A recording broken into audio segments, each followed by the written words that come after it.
ज़िंदगी रही तो आईआईटीएन भी बन जाएंगे, डॉक्टर भी बन सकते हैं, इंजीनियर भी बन सकते हैं और जो चाहते हैं वो सब कर सकते हैं।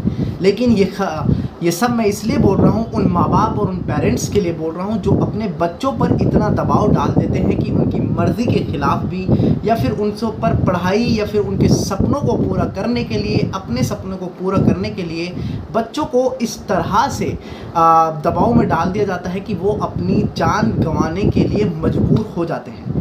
ऐसे पेरेंट्स के लिए, सभी पेरेंट्स और सभी माँ बाप के लिए हम ये खबर इसलिए बता रहे हैं क्योंकि आज की डेट में कोटा फैक्ट्री, जहाँ पर आईआईटीएन नीट की तैयारी की जाती है, वहाँ पर लगातार स्टूडेंट्स आत्महत्या कर रहे हैं और इतनी आत्महत्या कर रहे हैं कि कोटा प्रशासन को अब एक कदम भी उठाना पड़ा है।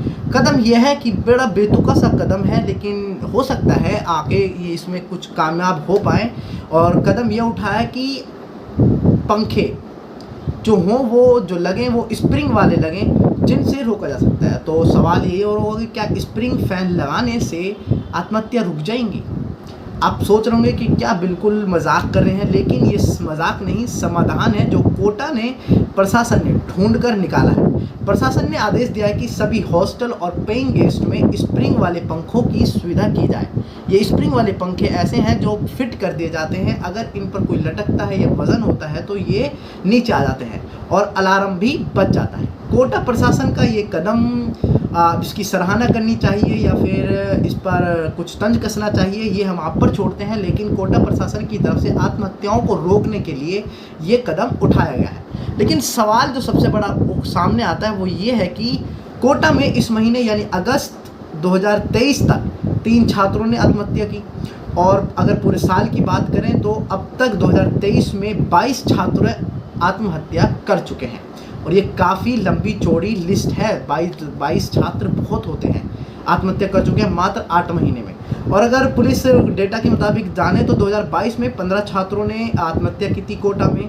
वहीं इससे पहले साल 2019 और 20 में 19 और 18 में 20 छात्रों ने आत्महत्या की थी। लेकिन सवाल वही खड़ा होता है कि आखिर छात्रों को ऐसा किस चीज़ का सामना करना पड़ता है, ऐसा किन परिस्थितियों के साथ में गुजरते हैं, ऐसी क्या दबाव होता है कि जो उन्हें अपनी ज़िंदगी गंवाने के लिए मजबूर होना पड़ता है। सबसे पहला वही है कि एकेडमिक या पढ़ाई से जुड़ी कोचिंग इंस्टीट्यूट में पढ़ाई का इतना तनाव होता है कि दूसरे शहरों से जो वहाँ पर बच्चे आए होते हैं उनके साथ ना माँ बाप होते हैं, ना भाई बहन होते हैं, वो सिर्फ अकेला महसूस करते हैं।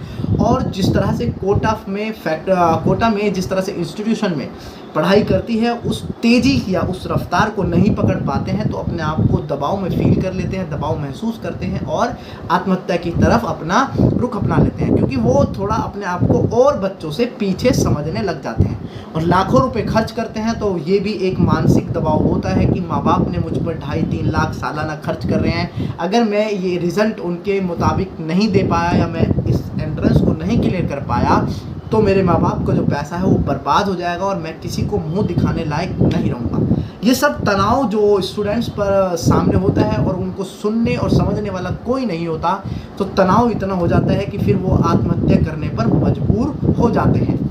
दूसरी वजह अगर देखा जाए तो अकेलापन, जो मैंने आपको बता दिया।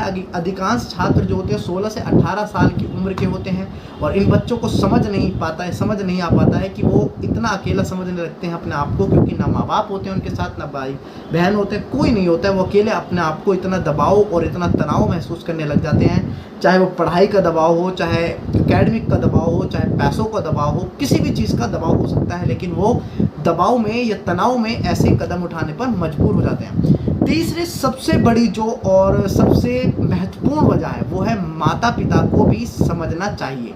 माता पिता की ओर से बच्चे पर बेहतर परफॉर्म करने का दबाव होता ही है और हर माँ बाप चाहता है कि मेरा बेटा या मेरी बेटी आगे बढ़े, अच्छा नाम कमाए, अच्छे रुतबे पे जाए, अच्छी पोस्ट पर जाए, डॉक्टर बने, इंजीनियर बने, आईएएस बने।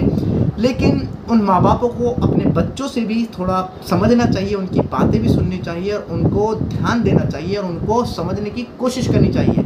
ज़्यादा दबाव नहीं डालना चाहिए ताकि वो इतना दबाव महसूस करें कि अपने आप को नाकामयाब समझे और समझे कि जो आप बनाना चाहते हैं वो नहीं कर पा रहे हैं और इसी डर की वजह से वो आत्महत्या करने पर मजबूर हो जाते हैं।